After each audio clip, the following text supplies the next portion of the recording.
100 years of climate change, logging and no forest management and drought. I knew enough to be really scared. I definitely thought that we were going to lose our home. I had many of my friends and peers call me and text me and say, John, you need help moving your animals. There would be nowhere to go with that many animals.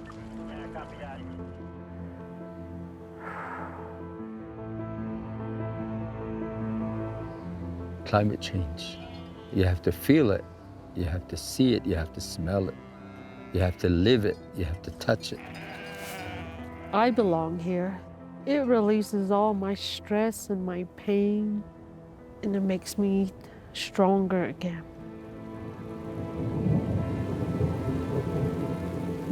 We're constantly battling the weather. We were so dry, and we wanted rain, and now it won't quit raining.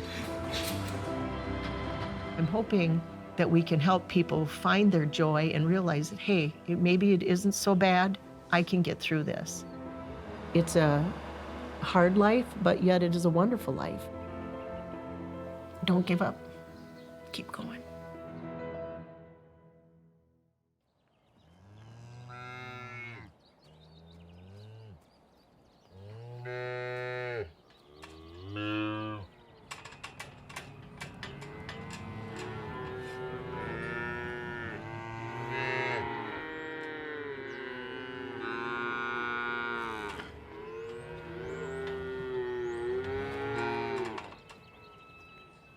We are awoken by a lightning storm, and we rarely get that here.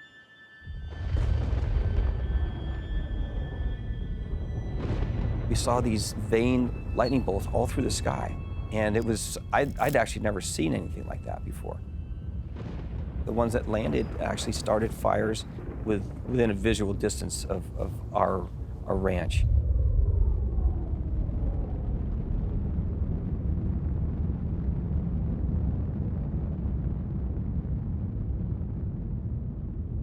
Fire, it almost seemed like it was almost like a tennis match or something, because it would kind of bounce back down the valley and then it would go back up again, and this is over a series of days. It's like I just didn't want to go to sleep because I didn't know what was going to be happening when I woke up.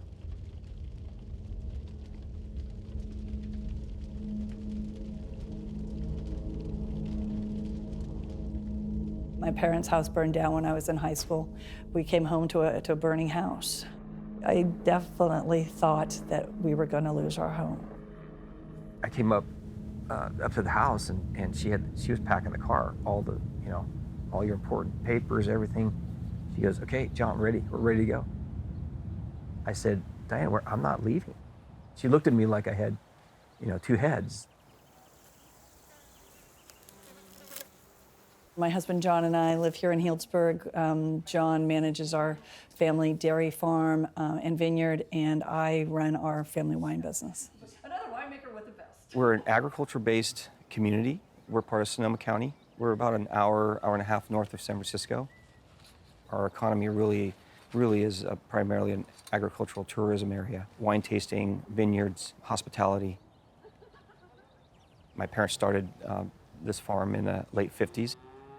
My mom would joke that she had to track me down the first day of kindergarten because I was holding tools for my dad, fixing fences. He bounces out of bed every morning so excited to go down to the farm. He loves it. So that's a very good thing. But I don't think I could do it. I think at some point I would probably say enough. This has been my whole life, living on this farm.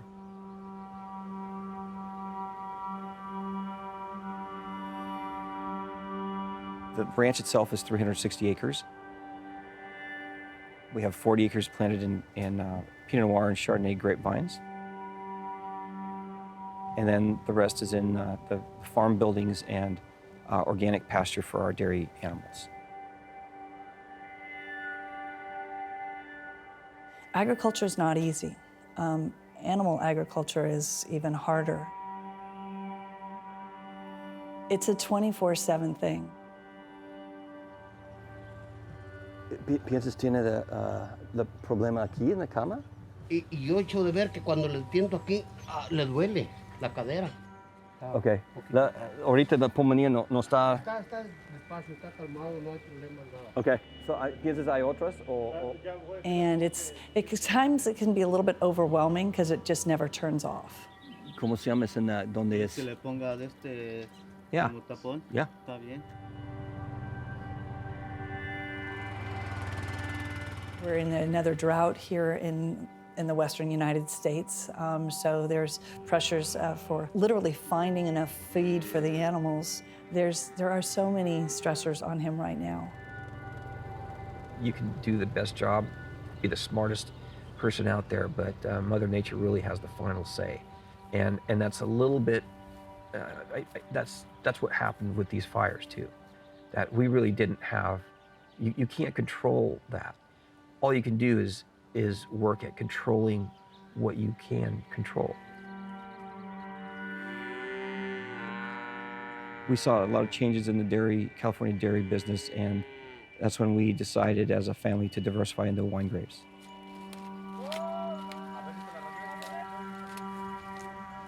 You know, the grapes help pull us through, which is one of the reasons why you look at diversifying your business operation.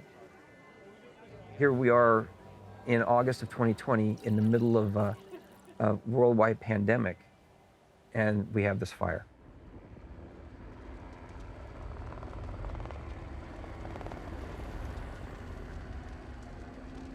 The first fire that we had, large fire, was in 2017. It was quite shocking. It was a major fire. I believe over 8,000 structures were burned, 5,000 homes here in Sonoma County. So everyone was impacted by it. We've had more fires since then. In 2018, there was a fire, the Camp Fire up in Paradise, California. That was farther away from us, but the smoke and everything, it was all, all through Sonoma County, all the way down to the Bay Area. Then it kind of became unsettling because it had happened 2 years in a row. Then with more fires, and obviously our fire last year in 2020 was very close to us. There was different levels of stress and anxiety as these fires evolved over the last few years. The Wall Ridge fire was literally burning on the property behind our ranch. That time of the year in August, September, October is when we have all of our livestock here on this property. All the grasses are dried and we are feeding everybody here. We have 600 cows to milk twice a day, another 800 animals, the younger animals that need to be fed. I had many of my friends and peers call me and text me and say, John, you need help moving your animals. There would be nowhere to go with that many animals, even if we could move them. It was impossible.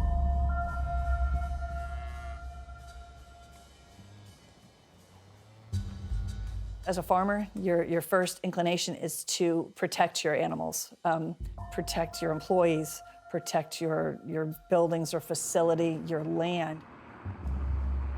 With a mandatory evacuation, we actually become an island. So we're supposed to be gone. Everything's blockaded. Our biggest challenge was getting things in. We have deliveries every day of the week. It was like fish swimming upstream. We're fighting a situation that's completely opposite of what everyone else is doing. When you're in the middle of it, it's almost like you're on autopilot. I was on the patio and I was watching East Side Road, which is obviously east of us. We're on West Side Road here. It's on the other side of the valley floor. And it was just full of cars. And I kept thinking, oh, there must be an accident or something. Why are there so many cars? And I turned around and saw this huge plume of smoke and flames behind us and realized all those cars were looking at us. They were looking at our house. The stress of the smoke everywhere and then not seeing the sun and the fire so close and the noise, it's kind of overwhelming. And so the stress for me, I think it manifested itself later for me. Maybe it's part of my DNA or just part of what I do as a farmer, because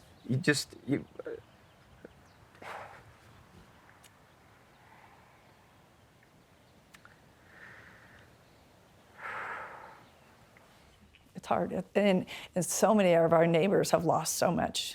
And then it becomes very sad because sometimes then we lose those neighbors. They choose to leave. There's a lot of folks that lost their homes, all their belongings, and having to start over. I mean, that's a game changer.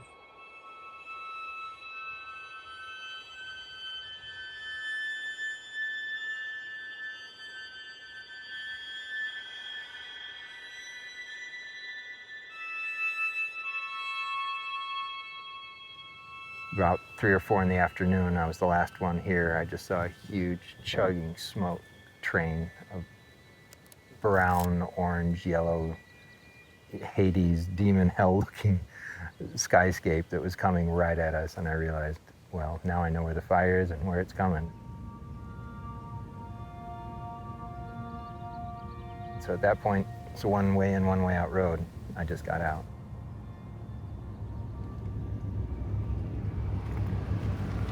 The old Iverson place. And came back 2 days later to find the place still smoking, trees on fire, but our place was gone. So. Psychologically, it's losing everything you own and everything that reminded you of who you were, and just the arduous task of rebuilding. It's a bit of a marathon. It's all-consuming. And it's not so much if it burns down again, it's kind of, well, when will it be? Will it be before or after I die? Hopefully after.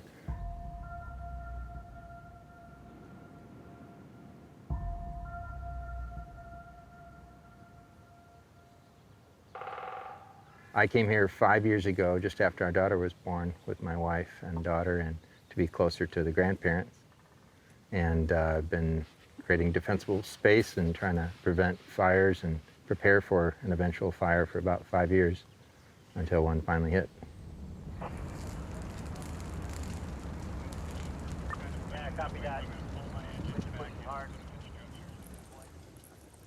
I was and still am a wildlife biologist. I'm a conservationist. I taught forestry and wildlife, so I knew enough about biology and the forest ecosystem to know that when we moved in here that a fire had not hit here in about 60 years, and it was probably only a matter of time before it did. So I got active in the forest, not prevention as much as preparedness community. Dozens and dozens of us living in the hills on these spread out farm homesteads got together and created a fire protection plan. 100 years of climate change, logging and no forest management and drought, and then a 2-week heat wave. You know, it was bound to hit us sooner or later. So I knew enough to be really scared. That is scary. 100-year-old woodshed, 500-year-old tan oaks, orchard, house, fire. It was a magical place to the entire family. All the grandkids would come up here for all the holidays, and over the river and through the woods, and grandmother's house, and always full of fruit. This homestead went back 100 years. There were 2-man saws and coyote traps and bear traps and old, everything was hand forged here and built by her grandfather and great-grandfather. So there was a lot of historic buildings, the old 140-year-old one-room schoolhouse that my wife's mother and sister and grandmother went to. Sudden COVID kind of took away our community and our ability to gather, and then the fire took our community and just scattered us all over the county, all over the state, and some have left the state because of it. So all of Maslow's needs were gone in 24 hours. We lost our home, the clean air, water, sense of community, neighbors, sense of place, you know, the connection to the land and the beauty and the hundreds of fruit trees and cherry trees and wildlife and snakes, and walking up here and just seeing all the dead birds and deer and snakes and charred trees. It was a bit of a gut-wrenching trip. followed by 9 months of continual cleanup and reliving the loss as you kick around and find an old charred trinket reminding you of another thing. Oh yeah, we lost that too.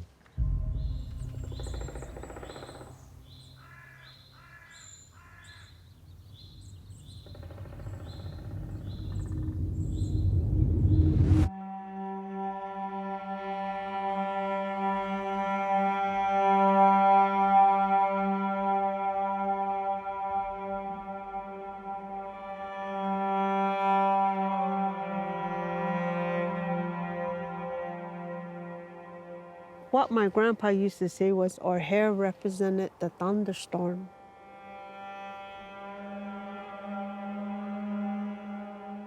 And we were always told to never ever cut our hair.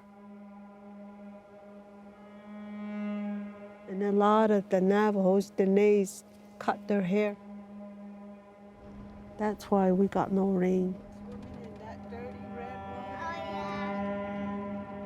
When I was a little girl, it would rain for like 5 days straight.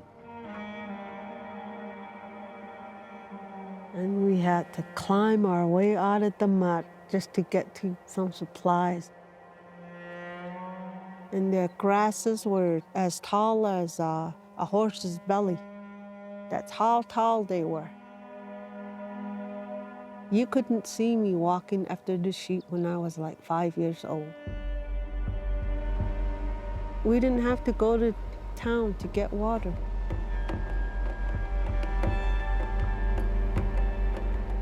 In the winter, we only haul water like once a week. In the summer, it's really bad.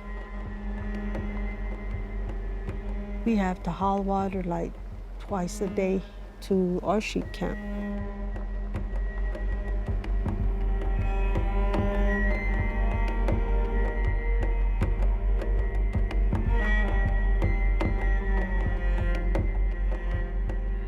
Everything revolves around water. Just survival. That's it.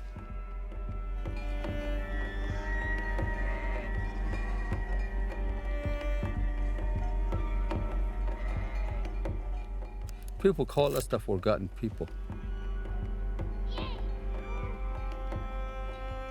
Amadeshchitni. This community is called Cedar Ridge. We're under the Navajo Nation. The Navajo Nation is huge. It's bigger than some states. Being Navajo is very, very important to us. We have a strong history. I'm proud to be Dene. Makes me strong on who I am and what I stand for.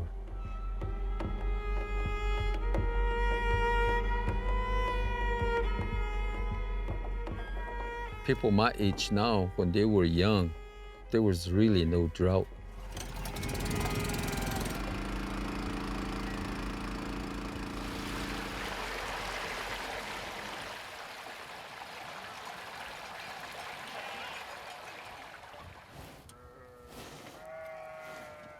There would be like about 150 sheep in one area. And people took care of them.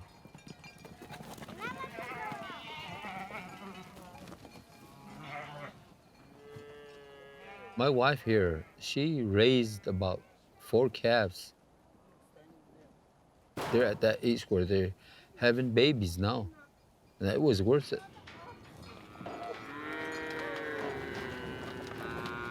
And that makes her a little bit prouder, stronger, and the will to go ahead and care for her animals. She wants to carry on the tradition that her mom and dad did, her grandpa, her grandma. That's how strong of a lady she is. We use it for food. We don't profit off of it. When we get together, we'll butcher sheep. And the cows, I take some to the market, but I don't profit off of that either. I have to go back and buy whatever they need, protein, salt, hay, that's where it goes. So, or custom that we have livestock, taking care of them, looking after them. To me, it's very important because it was from generation to generation like this. Witness, close the gate. It's my responsibility now. I love being around animals.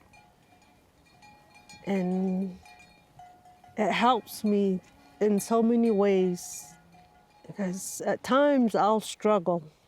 Mind-wise, I'll struggle. And it helps me pull through day to day.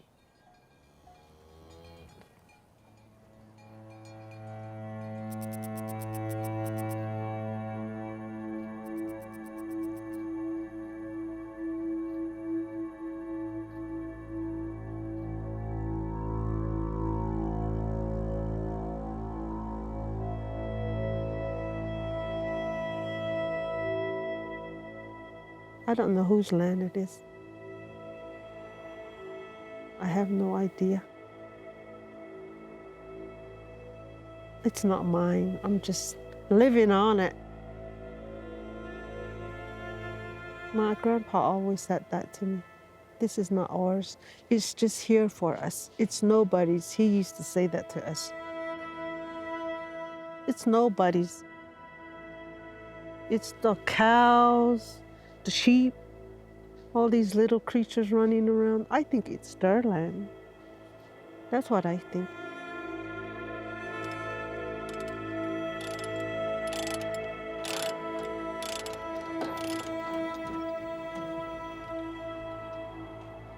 Sometimes I get up like about 4 o'clock, start the truck, maybe have another cup of coffee, then you take off, go down to the watering point. Don't be lazy. Gotta be up before the sun. Well, this place is the life point. It's the life point of our community's livestock. It's not only for our community. There's people that come out like about 30, 40 miles all directions. And I feel for those people that live way out there by the canyon. For a whole round trip, they do like about 60 miles just to haul water to their livestock. They have kids out there, they have grandkids out there that herd sheep and look after their cattle and all that. And they don't have no running water, no electricity, and they have to haul water. It's hard to see them struggle.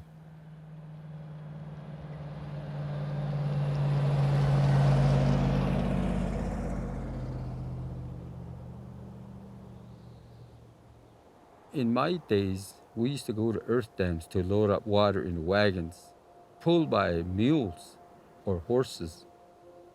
This is where water collects. You can tell where it sits with all these drainage from little valleys or little gorges. From way out there, they come and sit here. It used to be full. The last time we had water was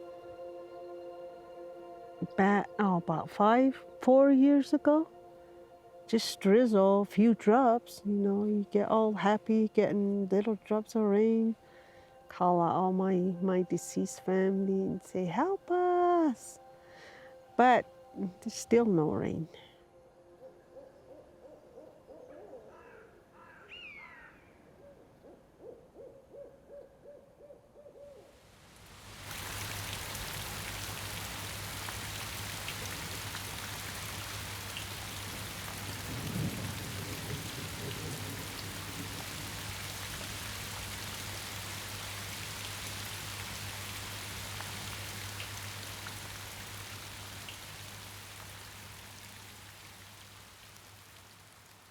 Everything in your cropping schedule revolves around the weather.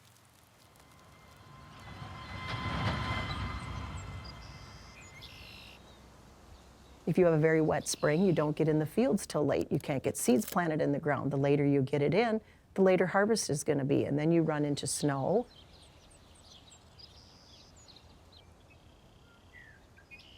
It's just so different from when we were kids. The summer wasn't overly hot. You didn't have these torrential rains. On a farm, the weather it predicts everything for you.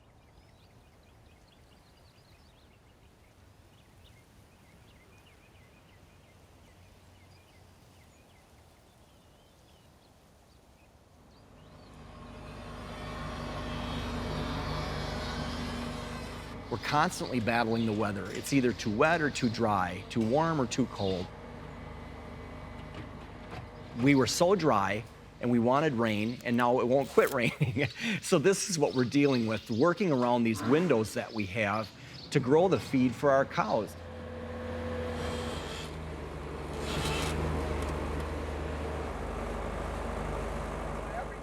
My name is Randy Roker, and I'm a third-generation farmer from Loganville, Wisconsin. We have about 300 people in my little community here.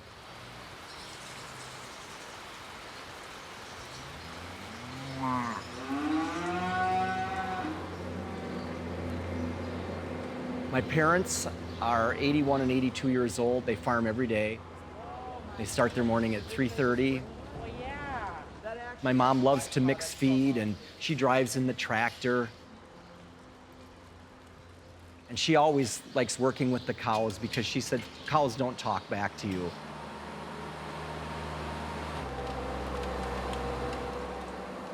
It's truly a family farm. But sometimes I really wonder, there has to be a better way of life out there someplace that you don't have these problems that you struggle with all the time.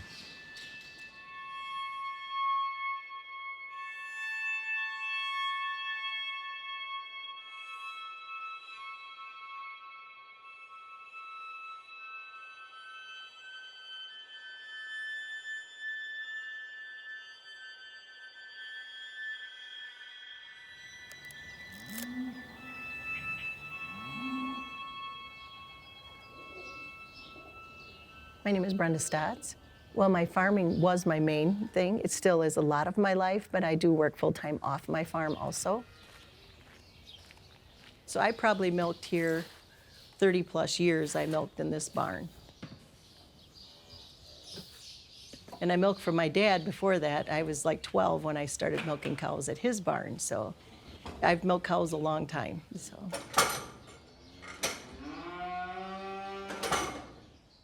And some of them, yeah, you get special cows, you get pets, and some of them you're just like, no, I don't want nothing to do with her, and you wait for her to go on the truck, but, you know, to sell them off. But for the most part, I mean, farming is... Here's Pearl, he's watching.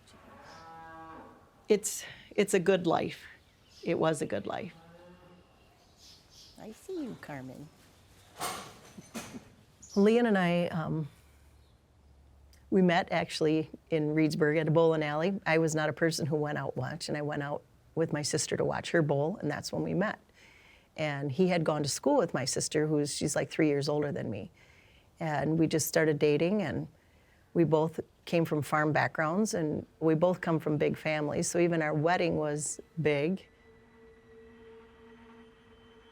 We did everything together.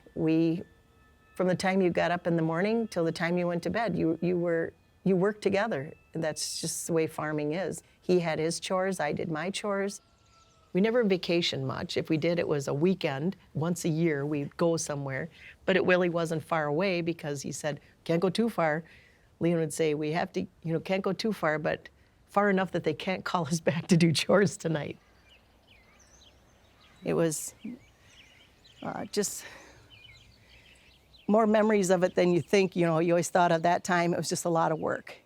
But then when you look back now, it was probably some of the better times because we spent so much time together then and just working, milking cows and raising your family. That's what farm life is.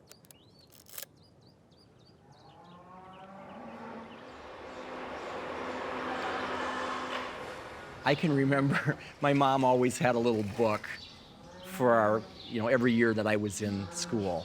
And it always said on there, what would you like to be? And it always said like fireman, policeman, doctor, and you were supposed to check what you wanted. And then there was a blank line, and then she would always write in farmer. And I just felt that my whole life was kind of like laid out before me. So I developed a business plan, and I borrowed a few $1 million to expand my dairy here.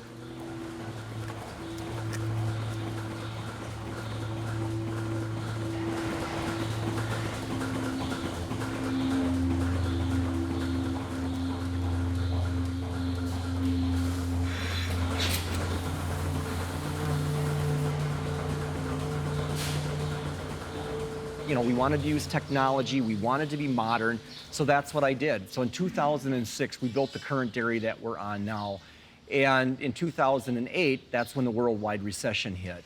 I thought I was losing my family legacy that my grandfather had started back in the 1930s, and my world was crumbling around me. I was in a pretty bad place, feeling that everybody knew my story, that I was failing. My life was just spiraling out of control, and that's when I got depression really bad.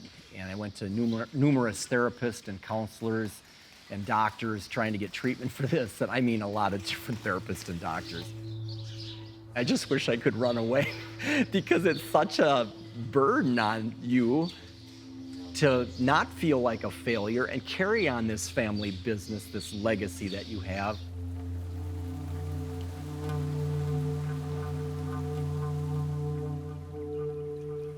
What really changed my life is, visualizing my own funeral and seeing my kids there.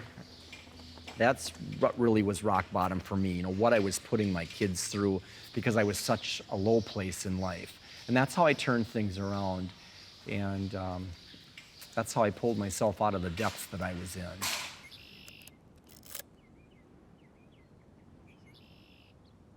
in. Leon faced a lot of challenges with farming. He loved farming, and when his depression became so severe where he was hospitalized, he didn't really think it was that bad.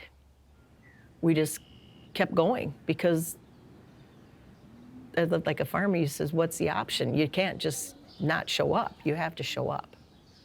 And we took care of what had to be done for the day. But depression is not good.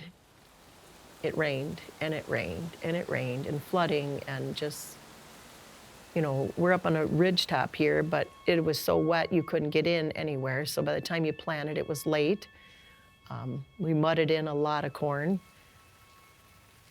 So we figured, okay, it's gonna get better, it's gonna get better. Well, harvest time comes, it's still raining. He just couldn't see a way out anymore.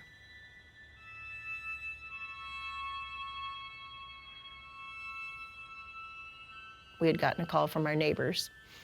We had taken care of their mother, and she was in her 90s, and their estate was being settled.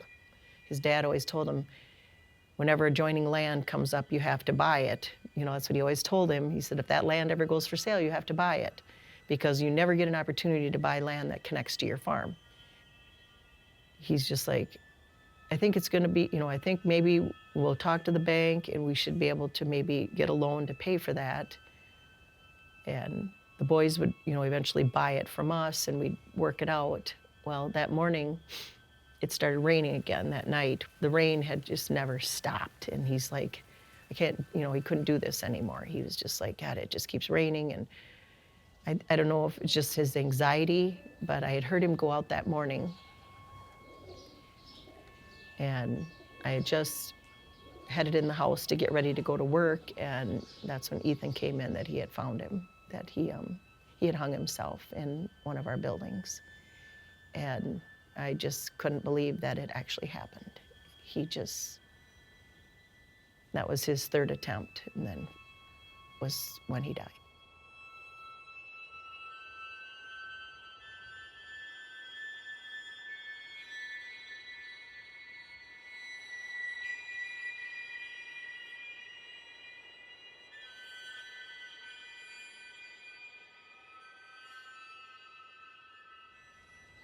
And so then it's just been trying to figure everything out and keep the farm going. And I did, with his life insurance, I bought the land.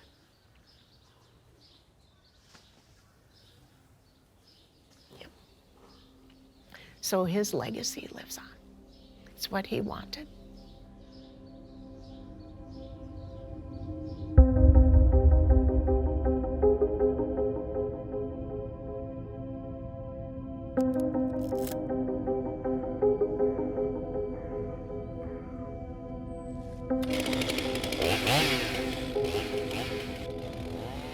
For almost 9 months now, I've been coming up here, usually by myself, because my wife is working full-time. I think the first couple months, 3 months, 4 months after the fire, I only slept 3 hours a night or so, 4 maybe. And there was just so much to do and so much to learn about insurance and county permits and meetings and cleanup and disposal of toxic ash and all the various things you have to go through. It's been taxing to me personally, and I know my lack of good humor and resilience at times has had its effect on my marriage and relationships, friends.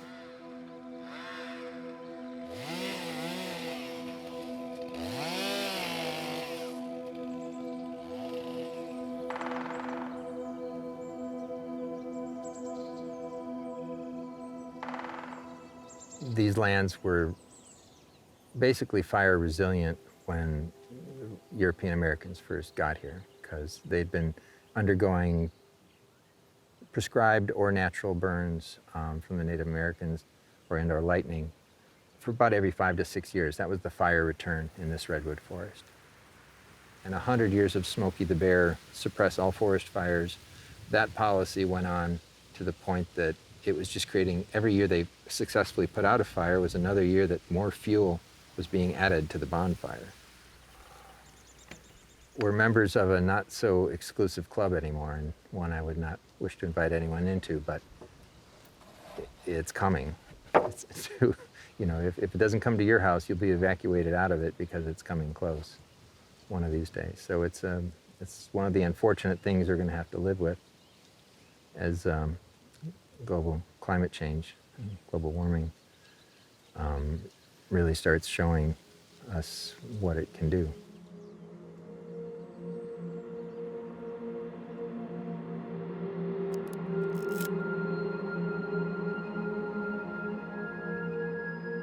We're very concerned about the upcoming fire season. It also corresponds with our grape harvest.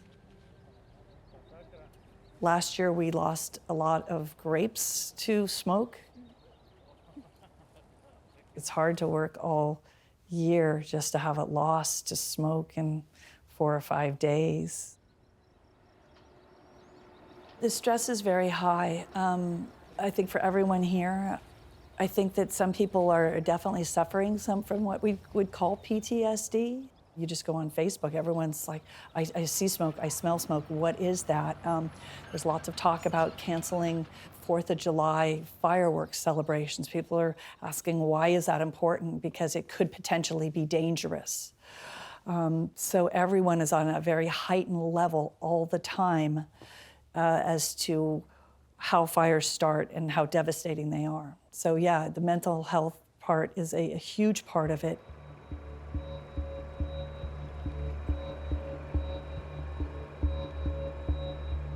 It's been a lot of fun learning how to grow high-end Pinot Noir and Chardonnay, and I'm very blessed working with some great wineries and winemakers over the last 20 plus years. But I have to say, the last few years, there are times when I wonder how much longer I can keep going doing this. Es una diferente año, you know, because mira aquí, es todo más corto, como discutir antes, and then arriba está todo más parejo. These extra layers of unplanned events, it's taken its toll. So I hope I can stick it out. I love what I do, but it does wear on you.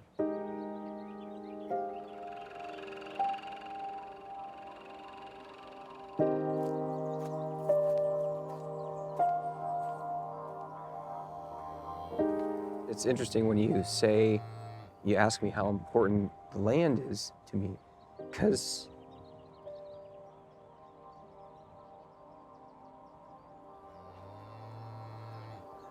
I'm 59 years old, and I've lived in 3 places, and they've all been right here on West Side Road. So it's very much a part of my family's history, my life. Hopefully it'll be a part of my kids' life too, in some form. We're not sure yet, but a tremendous amount of meaning.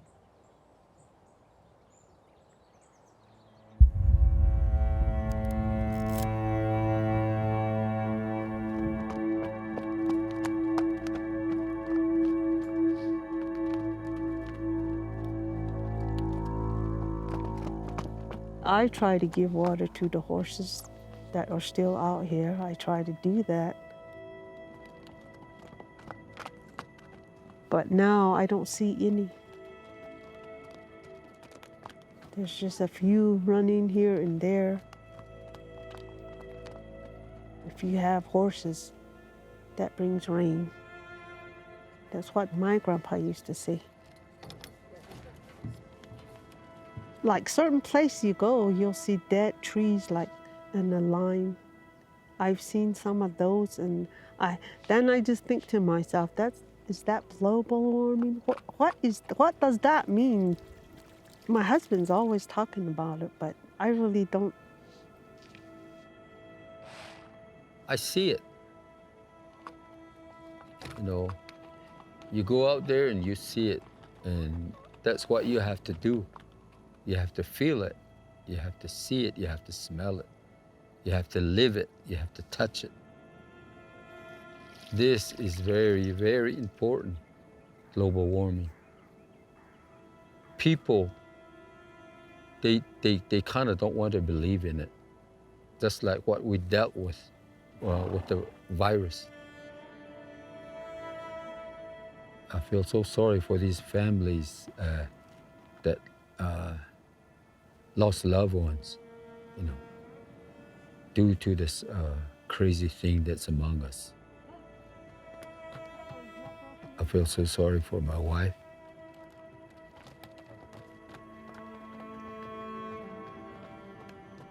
She lost her mom, her dad, her youngest sister,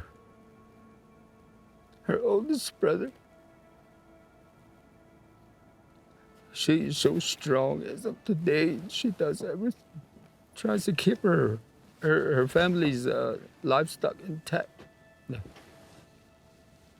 I think she feels better when she goes out there and looks after her parents' livestock, what they left for her. That is very, you know, heartwarming to me, you know, how she goes out there, you know, and doing what she has to do. You know.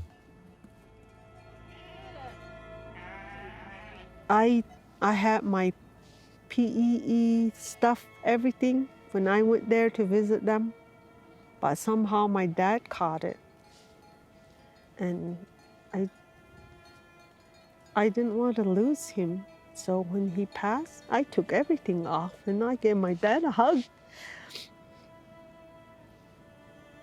That's what I did to myself, but I wasn't supposed to do that. It's the strength that she has. That's what keeps the family going. You know. So when I'm out here, I can feel their spirit. I can feel my sister's breath because she will always be sitting in the back of my car. And she would joke with me, and I could feel her breath in the back of me. And I really do feel their spirit, and it makes me happy and strong out here when I get down and start thinking about them. I come out here and I spend the whole day over here in their house in back of me. I want to keep it up as long as it can stand up and let it fall by itself.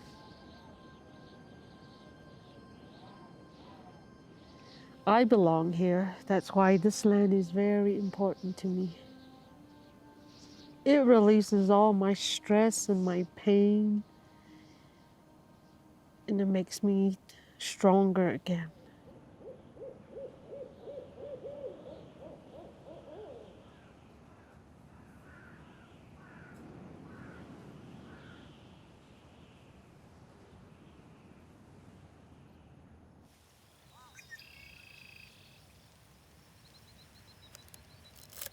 Randy and I have known each other since school. We went to school together. We actually went to prom together. A lot of people in the community knew of Randy because they had built their new freestall. Everything was good. And then his depression hit. When I went through my struggles in 2008, I felt so alone that there was nobody out there to help me. Nobody understood depression. It wasn't okay to talk about it. It was a stigma associated with it. And you're just kind of isolated and you suffer alone. And I always said I suffered alone in silence because it's like I didn't know where to go.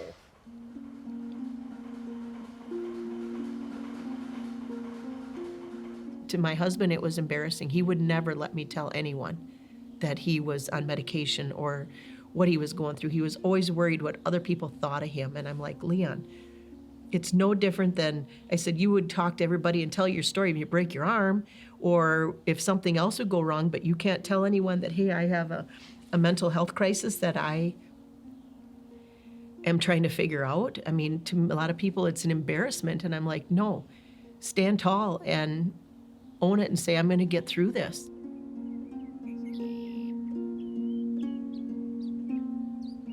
So then in 2018,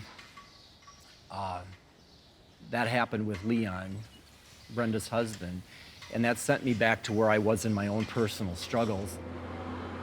When Leon passed away, his funeral, and Randy tried to come, and he called me later, and he said, I really tried, but he said, I just couldn't go. I couldn't go. And I said, that's fine. And that's when he told me that he's going to figure out something. We're going to do something.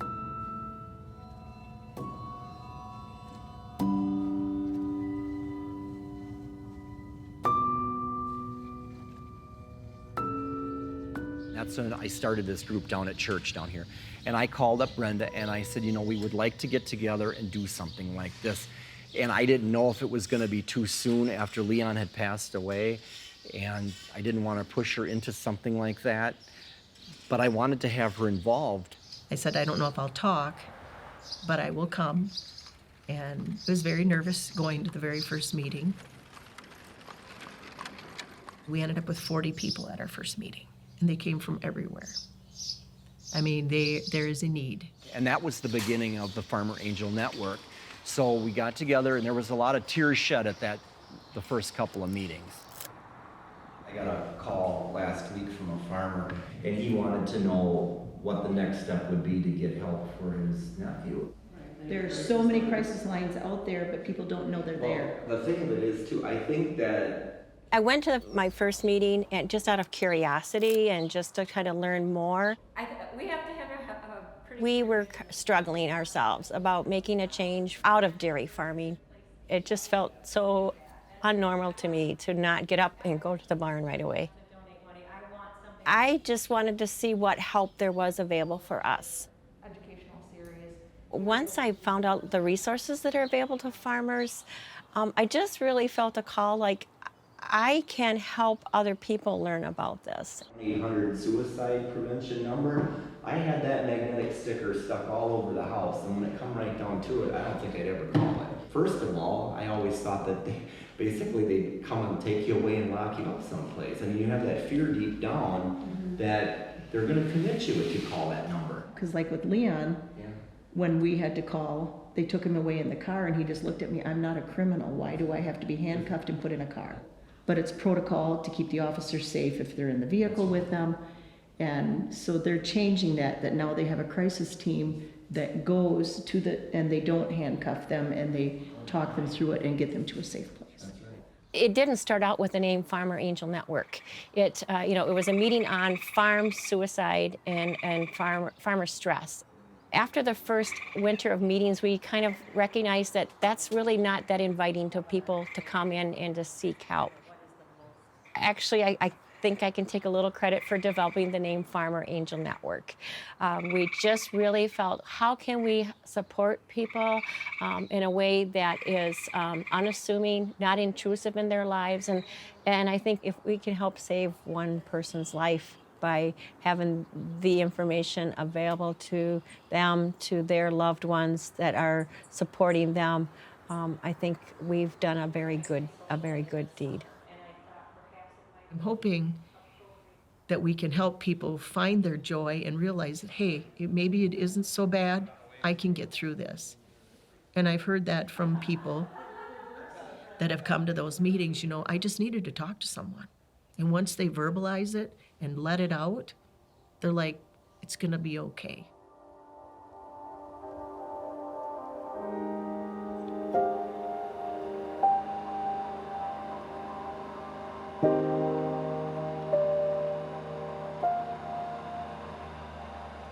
This is all the new land that I bought after Leon had passed away. I do a lot of thinking. After Leon passed away, I drive out here a lot.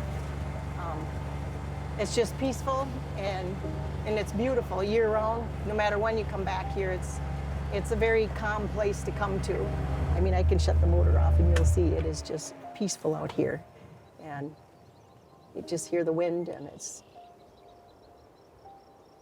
this is what I love.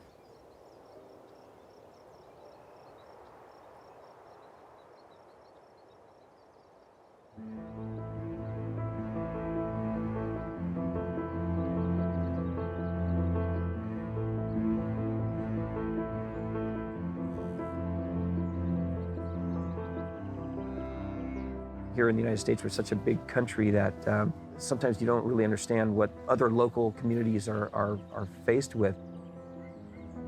I remember reading about some of these organizations that have started up to help. I think those are really good programs, and hopefully they are helping those farmers get through those difficult times. I think it would be helpful if there were more people to help out with the emotional stress and the caring for other people. I do enjoy producing a quality product for not only Americans but all over the world. And my milk gets turned into cheese and butter and yogurt. So I enjoy doing that. But it's just, I still struggle every day with it. Yeah, I do. I struggle every day with it, yeah. I soldier on. I may not smile as much as I used to, but certainly I'm getting to the point now where the cleanup is starting to wrap up and we're starting to think about what we'll rebuild. And that part gives me hope, and it's a much more constructive and creative process to rebuild something and to rebuild a life here. It may not be what it was, but it'll be something new and different, and in time, over the next decade or two, hard work and sweat equity, it will be something we can be proud of. And we can say, that's ours, we rebuilt that. And hopefully it'll be, if not fireproof, at least fire resilient. We as the people have to know what environment is and how our land should be utilized and taken care of. We need to do our prayers together again. It would be really neat to have rain and snow and all the livestocks back again. It's a hard life, but yet it is a wonderful life, and people just need to see that we all need that little bit of outreach sometimes to make it through, and that there'll be better days ahead, I always say. It's a human connection. It's a family history connection. It's a business connection. So it encompasses so much of who I am and what I've done.